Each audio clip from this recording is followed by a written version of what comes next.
Hey guys, I am here today with this. This is the 2024 Hyundai Santa Cruz. Let's get into it.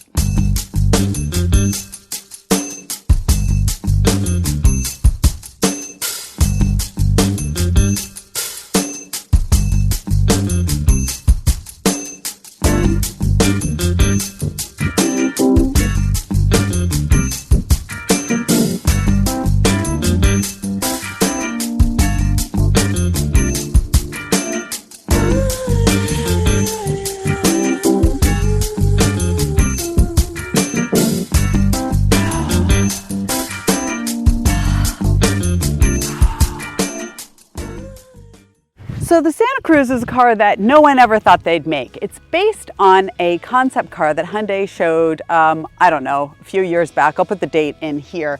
And everybody was like, oh, wouldn't that be great if they made it? Remember things like the Subaru Baja and the El Camino? Wouldn't it be great if we got a little truck with an SUV base? And Shazam, they did it. And so I've been really looking forward to driving this car. And I'll tell you, it didn't disappoint, except for a couple things. I'll get into that in a minute.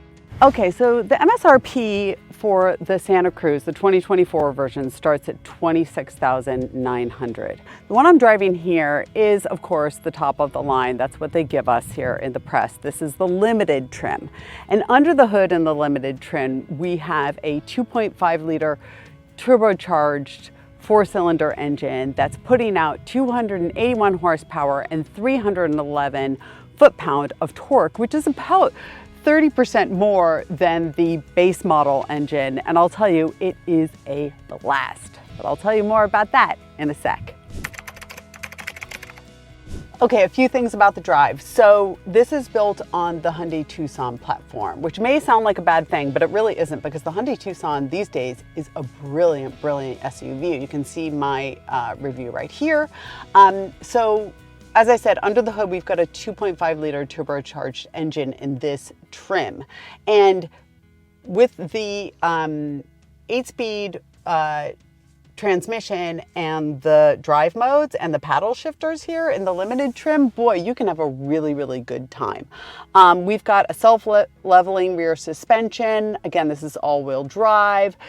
So this car, and I'm sorry, but I'm going to call it a car because it's a lot closer to a car or SUV than it is a truck, is very, very nimble, easy to park, very maneuverable. And because of all of that torque, it is really, really fun to drive. Like, even when I wanted to catch up to somebody, I never felt like, oh, I wish this car had more power. Like, it's perfectly powered in this turbocharged engine and is loads of fun to drive. So in terms of off-roading in this vehicle, listen, we've got 8.6 inches of ground clearance, which is about the same as the Ford Maverick. That, depending on the trim in the Maverick, you either get, I think, 8.3 or 8.6 inches. But it does feel a little bit more rugged than the Ford Maverick.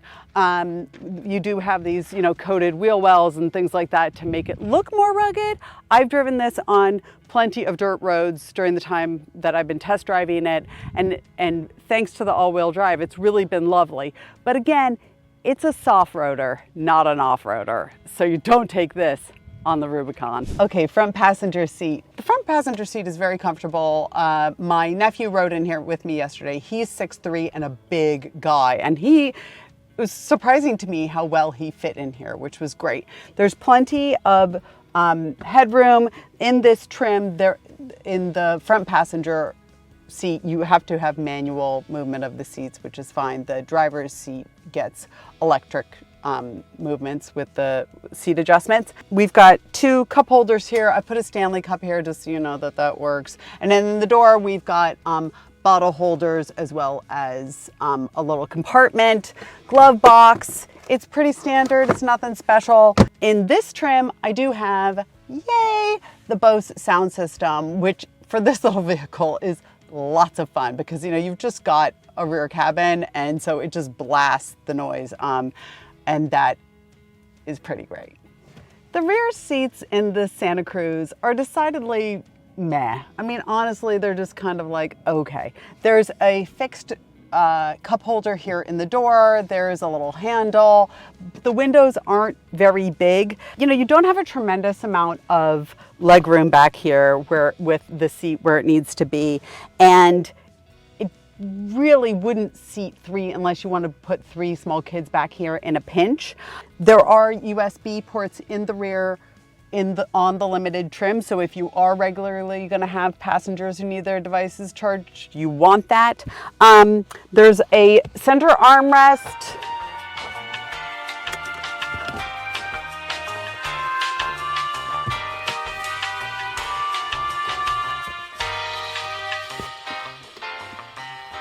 Wow. That I can't use, so I won't show you that. But there are 2 vents back here. They're down at the bottom. So again, the HVAC system in the rear seat is not gonna be awesome. The driver's seat. Listen, I've done a ton of driving in this vehicle. I've done highway driving, dirt roads, residential, lots of parking, lots of errands, because that's just my life. And you know, listen, it's fantastic. It gives us a lot of the features that all of the Hyundai vehicles are offering, which has so many standard safety features that I really like, which is like the adaptive cruise control, the emergency braking. This has a sunroof. It's a small sunroof. It's not a panoramic sunroof, so don't expect that, but that's fine. There are 2 USB chargers in addition to a 12-volt charger, you know, a regular, we used to call that a cigarette lighter, but you know, and the wireless phone charger. This has Apple CarPlay and Android Auto. Okay guys, so let's talk about this bed. It's got heaps of functionality that I want to talk you guys through. If you guys are into snowboarding, surfing, water sports, that sort of thing, this has a lot of functions you're gonna love. Okay, let me first show you some of the basic functionalities in the bed. So again, this is just 4 foot. So I'm gonna show you in a minute what will fit in here and what won't. But in the meantime, so again, the tailgate's just gonna open like a regular tailgate. It is powered, so that's kind of nice.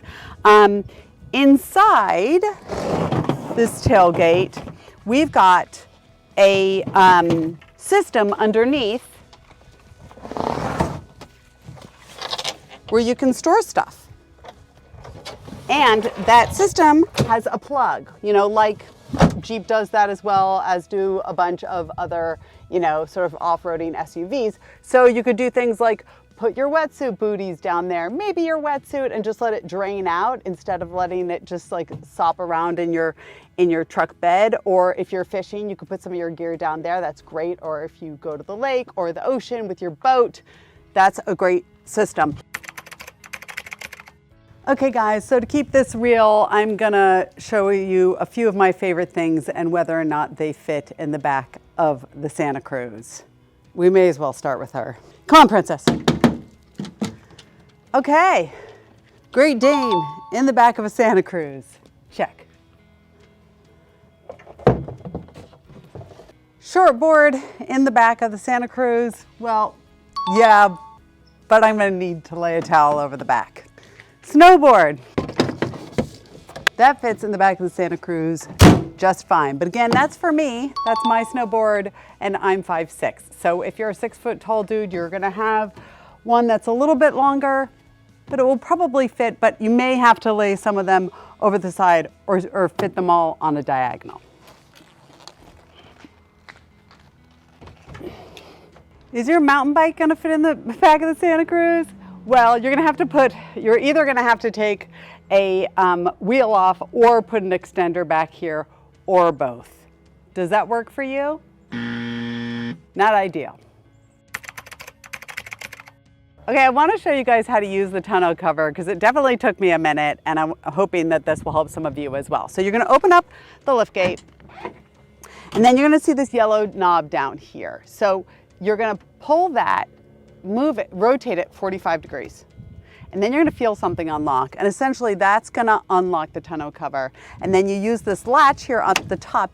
You can feel it, like if it's not unlocking, you just need to jiggle a little bit. And you're gonna use that to push it out. So it goes all the way out, that's an option, but it also has a halfway mark so that you can lock it in as well. They say that it's important for you to use this thing, this leash, so that it doesn't, get pulled inappropriately or like unevenly.